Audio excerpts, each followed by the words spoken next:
I recently watched on Netflix the movie To All the Boys I'd Loved Before, and I knew immediately that I was gonna have to do a review on this movie. So if you're new here, welcome, I'm Christine.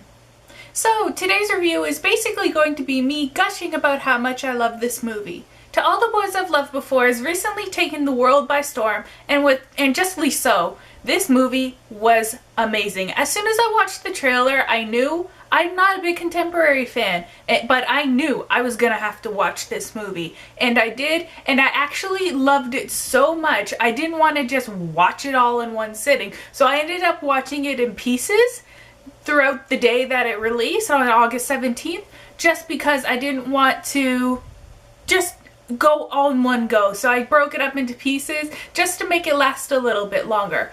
Of course, once I finished it, I just ended up watching it all over again. I have watched this movie multiple times now, and every single time I just love it even more. This movie turned out to be everything I wanted it to be, and then so much more. Now, to be fair, I haven't read any of the books in this series, so my viewing experience is based solely on the movie itself without having any prior knowledge from the novels.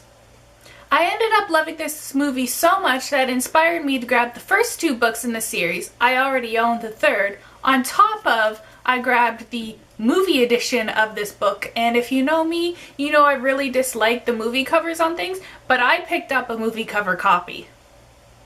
I just had to have all of the copies of this book. I have to say, I have never identified with a contemporary character more than I have with Lara Jean.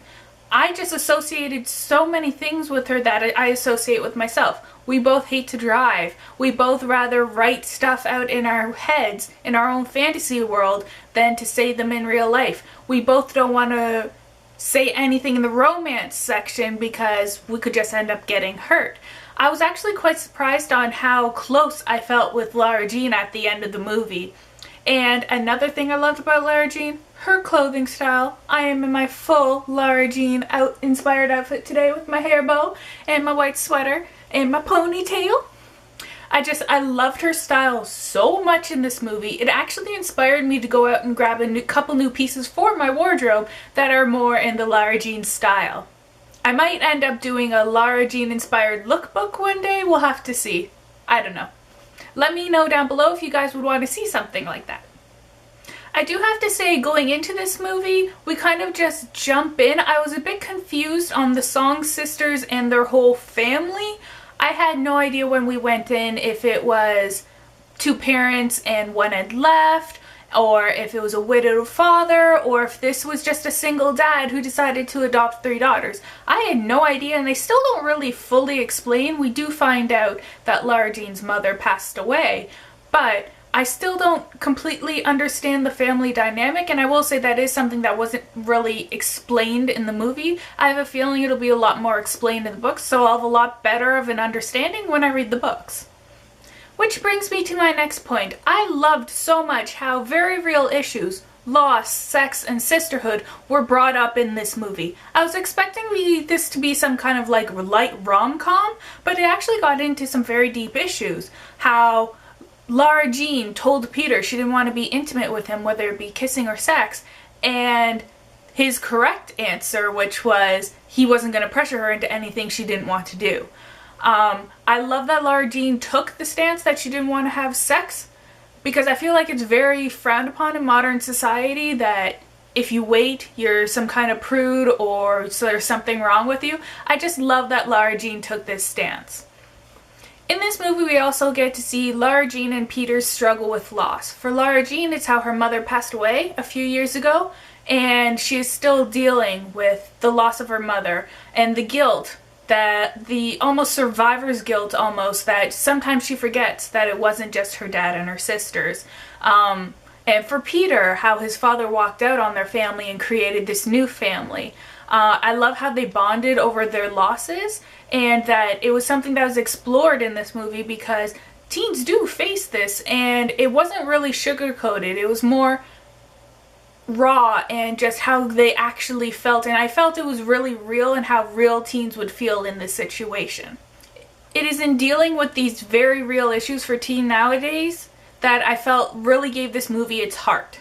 I was kind of surprised that we didn't get to see all 5 of the boys in this movie. There's 5 letters, I expected to see all 5 of the boys, but we didn't. We really only saw 3. Lucas, who, oh, I loved her relationship, her friendship that she created with Lucas.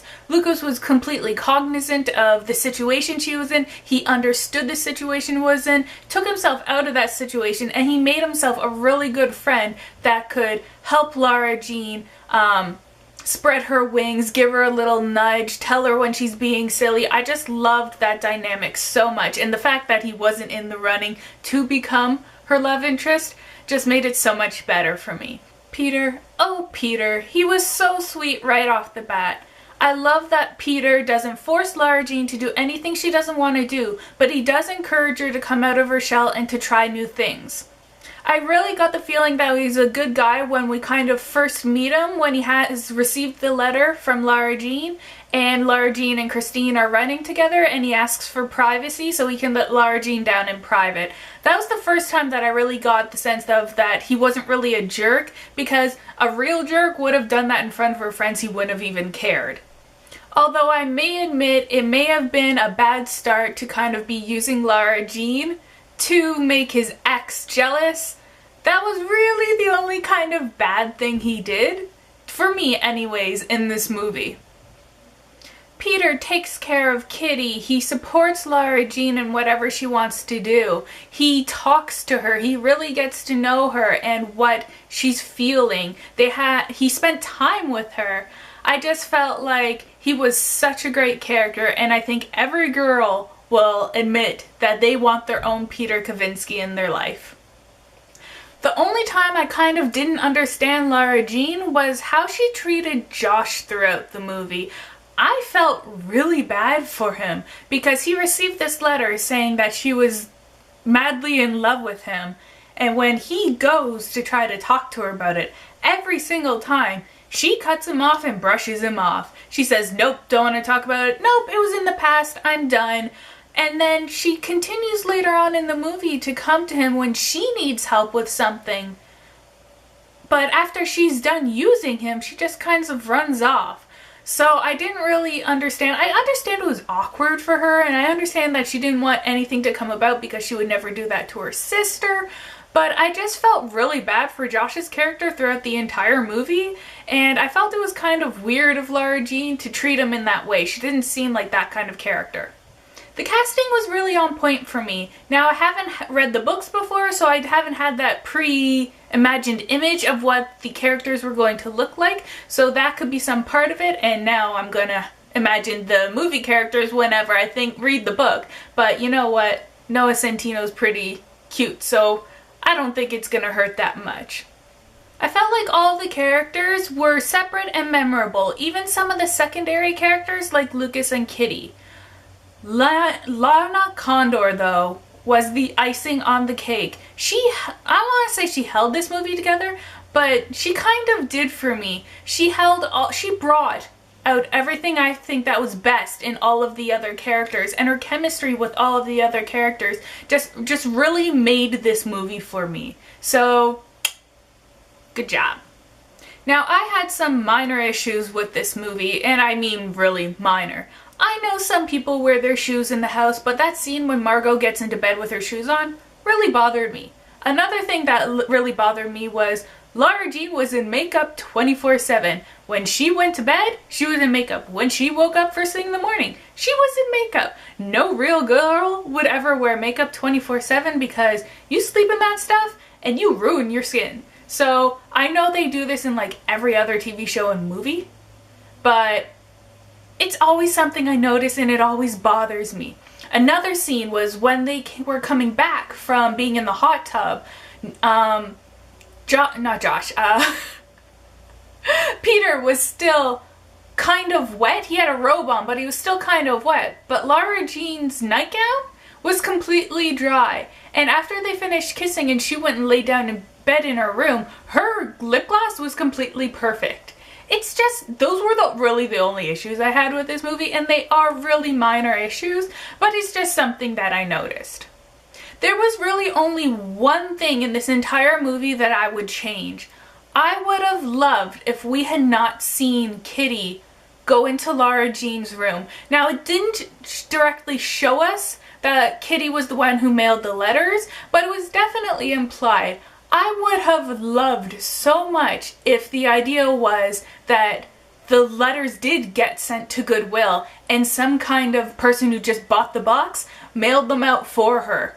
I would have loved that so much. Instead, I felt like seeing Kitty do it kind of took away some of the mystery and the surprise at the end when we find out that Kitty was the one who did it. I felt like it would have been more impactful and a much better mystery throughout the movie, which I personally would have liked. I don't know about anybody else, but I would have liked that mystery throughout the movie, and that is really the only thing I would have actually changed in this movie. So, overall, I think you can tell I adored this movie. I adored it so much. I am planning on watching it again and again and again and again and again and again until it's off Netflix. I actually really want a physical copy of this DVD, so I'm really hoping at some point it does come out so we can purchase it. I also really hope that they continue on with the other 2 books in the series. Seeing how this movie is kind of blown up all over the internet and, you know, thrown the actors to like stardom, I really hope that Netflix gets the idea and they will continue with the other 2 books in the series. I would love to see them, and I think they would do really well. So if you haven't watched this yet, what are you doing? Go watch it now! Go! Netflix! Go! And if you need somebody to watch it with you, just give me a message and I'll watch it with you. So that's it for today. If you like this movie, give it a big thumbs up. And if you want to see more videos from me, hit that subscribe button down below. Thanks for watching. I'll see you in my next video. Bye!